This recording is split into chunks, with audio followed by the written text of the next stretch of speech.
right. Thank you. Thank you. One more time for all the comics you've seen tonight. Make it a little loud for them. Yeah. Yeah. So beautiful. Look at this. We're here, St. Louis. All right. Sorry, I don't know if I'm allowed to call you that, but I already said it. Thanks so much for coming out to the mall. Look at us.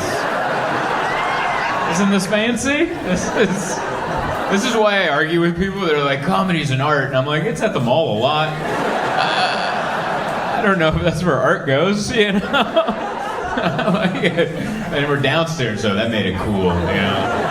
Came in upstairs and I'm like, no, the artsy stuff happens down there. Yeah, up here it smells like farts, but down there, it's gonna smell better. I'm glad I'm not the only one that smelled that. Good Lord. What was that? There's like a good 30 seconds where I'm like, is that me? Like, what did I do? That wasn't me. Had some ice cream earlier, but that shouldn't be causing all this.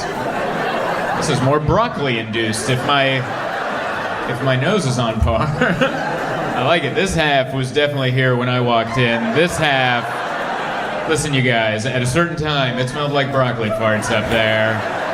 And everyone had to walk in and talk to people like they weren't smelling it. I had to walk in and go, I'm the comedian.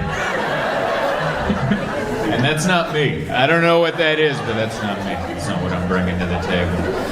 That's very nice. I'm looking forward to one time I'm going to do a weekend out here in St. Louis, and I'll get to explore your town some. But I don't get to. The couple times I've been, it's been one-nighters, so I just know the drive. I just know that I come up from that way, and then I see the arch, and I'm like, that's it. That's it. And then I drive past that, and I'm like, all right, that was it. All right. And then I got to know more stuff about it. I don't know enough about St. Louis. I know you guys got baseball teams historically very good. Historic, right? They had all the championships written on the stadium. You guys laugh like, no. Listen, I don't know how they're doing now, but they look like they did some stuff throughout history. I don't know if you guys are, that's the kind of sports fan I am. Like, I just want to see them win once, and I'm good forever. I know that's not a popular sports fan take, but like, when I moved from Hungary, we lived in Pittsburgh for the first few years, so I became a Steelers fan. Sorry if that angers anybody. That's where we live. And I always wanted to see the Steelers win a Super Bowl. And then in 06, they won one, and I'm like, hell yeah, all right. And then a couple years later, they won again, and I'm like, okay. And I'm cool if they never win a single game ever again for the rest of my life. I already had the joy.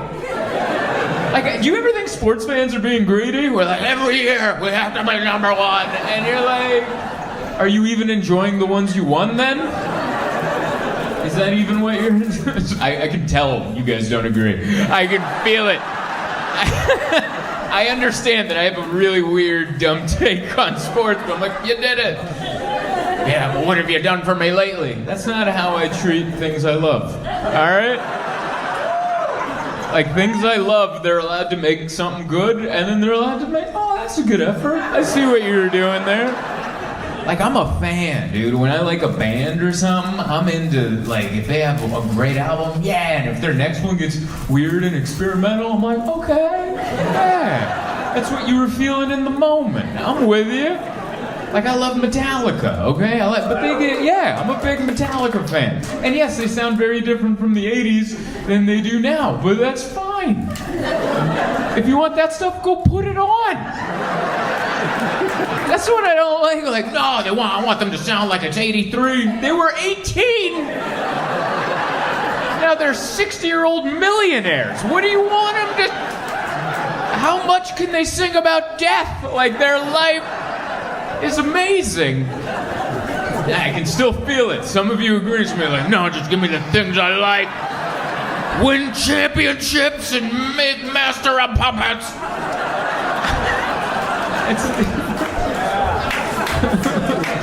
I don't know. We were talking about music in the back. That's why it's on my head. I like music. I can't do it, but I like it. Oh, but anyway, it's been a fun trip.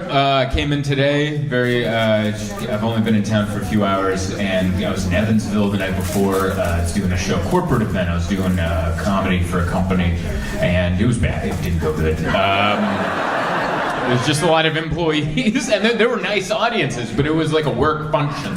You know, I remember having a job where they'd be like, "Hey, come, it's not mandatory, but," and you know what I mean? Like, it's not mandatory, but we are going to take attendance, and and I don't even know that they did that, and everyone was super friendly, but it was like, 300 people, but they picked a 1,500 seat theater to put it in, and so it just felt like I was auditioning for something. It just felt like I was auditioning for like a high school play, and we were all going to take turns to read a little of Othello and see who gets to play Othello. I just let you know that I don't know who's in Othello.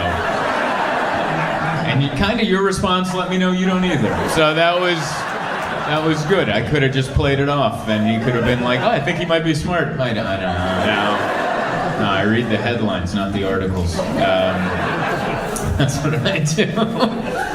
But yeah, I was in Evansville, and then I spent 2 days in Louisville leading up to that, which was great. That town, it's just a giant advertisement for bourbon.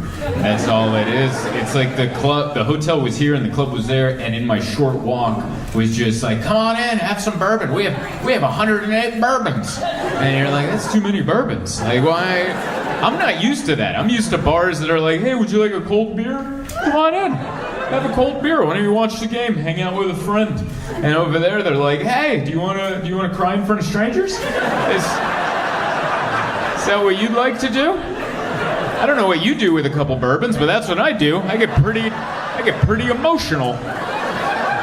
And I'm not even sad. I'm just thankful. Like, that's what hard liquor does to me now. I don't know if that's an age thing. I don't know what it is, but I get a couple of whiskeys in me, and I'm like, "Oh, I do have great friends." And then my eyes start to well up, and I'm thankful for all of them. Oh, and my wife, she puts up with me. Oh, my mother, my sweet mother. And then once I start welling up about the cats, I'm like, let's reel it in. All right. Like, it's not wrong to love your cats that much, but we are in public. People are watching. Someone comes up, what are you going through? Miso. They're like, who? Oh, it's my cat. That's a nice hat. Is that your hat? That's a stylish hat. I like that. Sorry, that caught my attention. Everyone's got a look to them. I love it. You guys are dressed well. Like, yeah, very nice. I love the hat. I love the cardigan all the way through. Very cool. You look like you manage something. I like the whole... You look like you're in charge of something, right? Well, do you own a company? What do you do? You're retired. Yeah, you look like you're running that. You know? What's on the schedule today? Nothing. That's what we're doing. No one's changing that schedule, buddy. What'd you do before you retired? You worked at a bank. Did you run it? No? All right. I'm misreading it. You look like you were over there like, yeah, this is my bank. I like it. I don't know. I've always had a good time at the bank.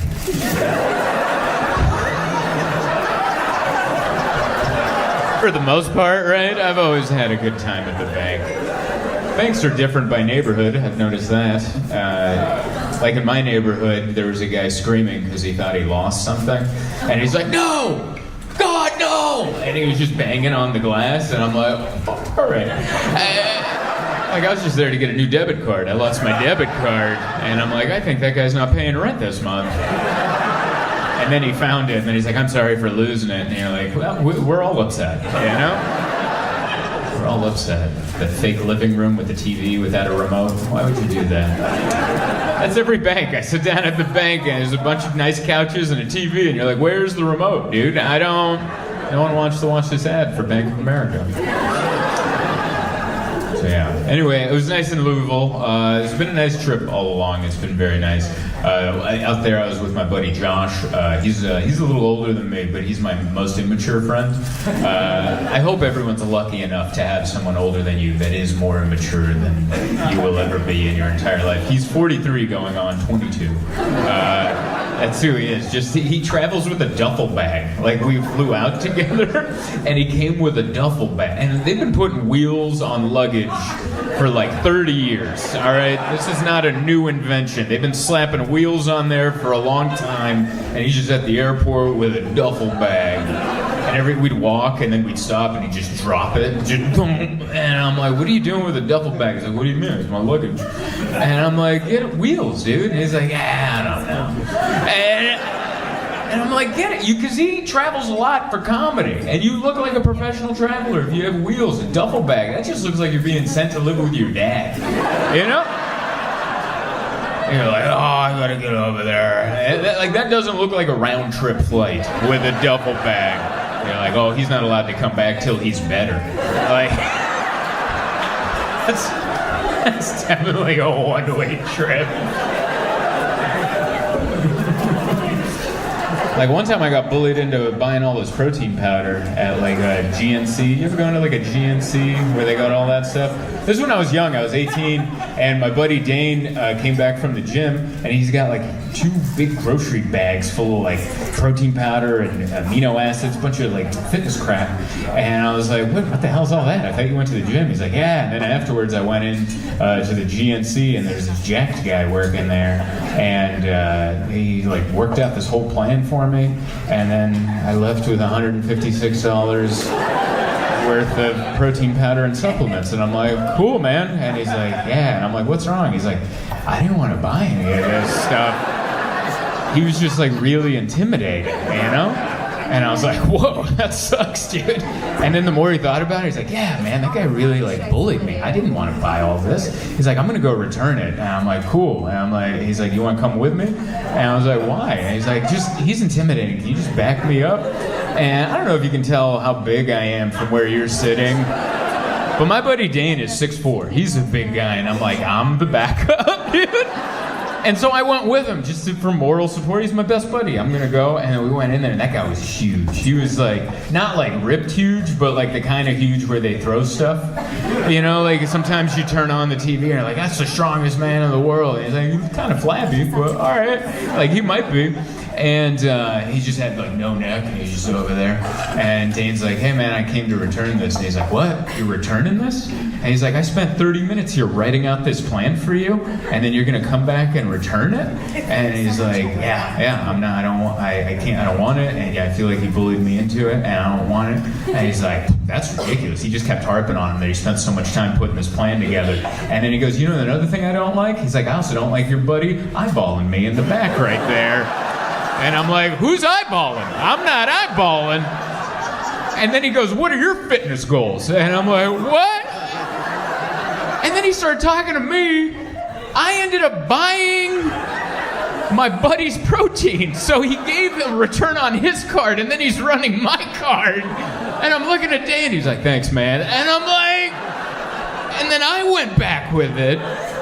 And I ended up choking down those amino acid pills.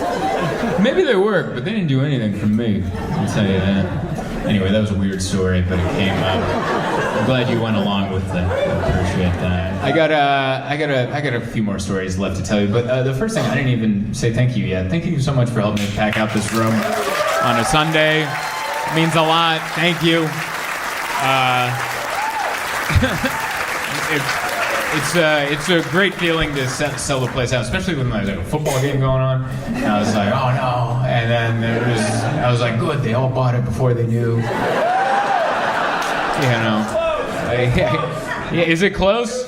It just started. No, I meant like the purchase decision. Oh, the purchase decision. All right. I like it. Some people didn't come. Like, because the show's sold out, but there are some empty seats, which is, that's also what I like. That's why I like my audience. Like all of my audience, I feel is like close to me. Like, you're like me in the sense that you're either around my age or just a little bit above. Like, there's not too many, like, people in their early 20s coming to see me. And I really like that. Like, I have some comedian friends that all their fans are like 22, and I'm like, that would be horrible. Because those people like expect the night of their lives. They're like, we're gonna have the night of our lives, and people my age and up are like, we're going, all right, like, and that's what I want.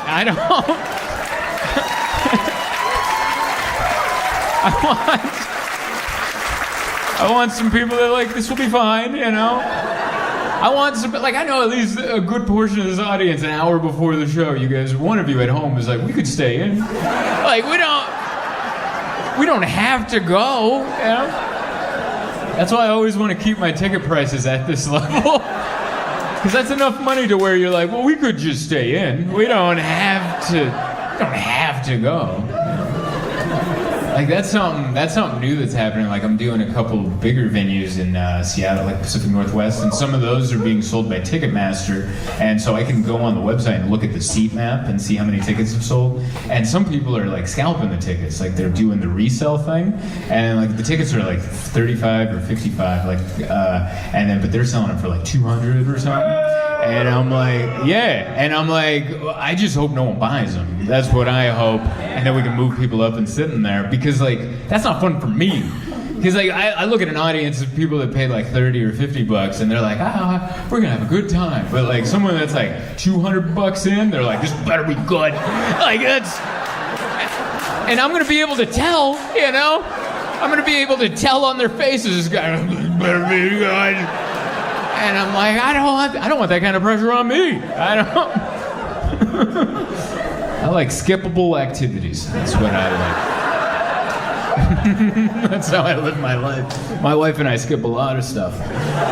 We went to Amsterdam for her birthday, and we were there like 4 days, and we had a canal tour scheduled for the third day, and we really should have done it the first day, because we had walked around, we'd seen the canals, and so the third day comes around, and Emma's like, what time's that canal tour? And I'm like, at 5, and she's like, how long is it, like an hour? And I'm like, 90 minutes. And she's like, how much were those tickets? And I told her, and she's like, let's skip it. I'm like, hell yeah, dude, I love skipping stuff. Like, that's my favorite thing.